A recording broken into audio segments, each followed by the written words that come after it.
तो उस भाई ने कहा कि संत रामपाल जी के जो भगत हैं और जिस प्रकार से वो लोग इन बुराइयों से दूर हैं, आडंबरों से दूर हैं, पाखंडों से दूर हैं, नशे से दूर हैं, व्यर्थ के खर्चों से दूर हैं, तो उनके घर में तो समझो एक व्यक्ति नौकरी लगा हुआ है।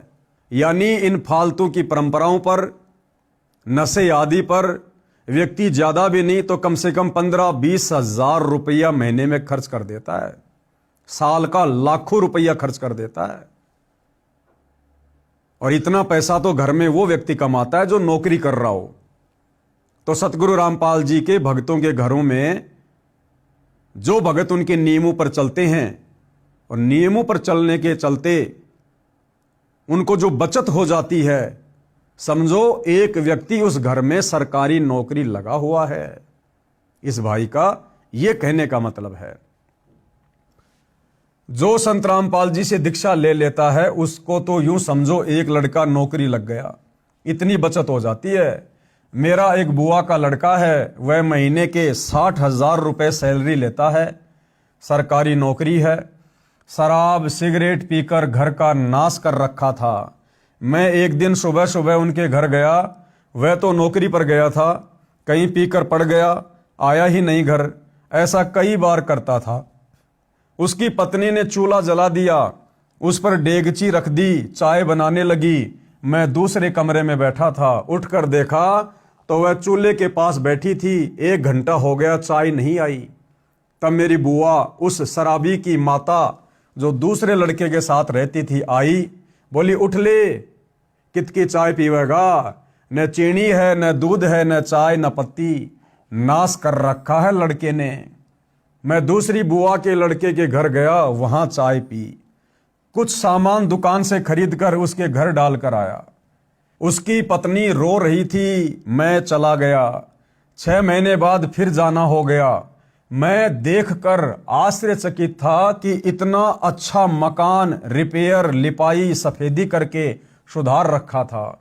घर में सब सुविधा का सामान था।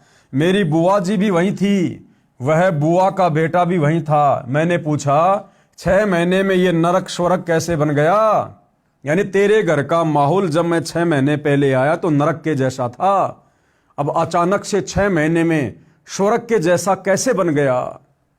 क्योंकि उसने सतगुरु रामपाल जी के ज्ञान को समझकर उनसे उपदेश ले लिया था और तमाम प्रकार की बुराइयों से अपना पीछा छुड़वा लिया था।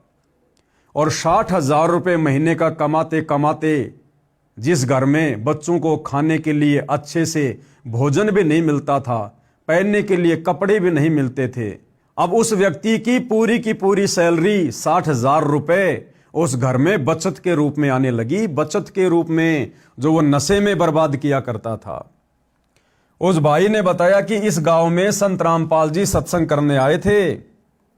रात्रि 9 बजे का समय था। मैं ड्यूटी से आया, घर पर कोई नहीं था। मुझे पता चला सत्संग में गए हैं। मैं गया तो था अपनी पत्नी को बुलाने, जो बच्चों समेत सत्संग में गई थी। उस दिन कहीं से पीने का जुगाड़ बना नहीं। मैंने भी सत्संग सुना तो मेरी आंखें खुल गई। सारा सत्संग जैसे मेरे ऊपर था। यानी उस दिन अंतर्यामी सतगुरु रामपाल जी उस आत्मा को अपनी शरण में लेने के लिए नशे के ऊपर ही सत्संग कर रहे थे कि भाई नशा तो नाश की जड़ है। नशे ने केवल परिवारों को उजाड़ा है, कभी बसाया नहीं है। और नशेड़ी व्यक्ति के बच्चों पर, उसकी जवान बेटी पर, उसकी स्त्री पर दूसरों की नजर रहती है। घर में कभी शांति नहीं रहती। उसके बच्चे बिगड़ जाते हैं संस्कार के अभाव में। सारा का सारा सत्संग गुरुदेव ने उस दिन नशे के ऊपर किया, क्योंकि उस नशेड़ी आत्मा को परमात्मा ने अपनी शरण में लेना था। गुरु जी को पता भी नहीं था मैं कौन हूं।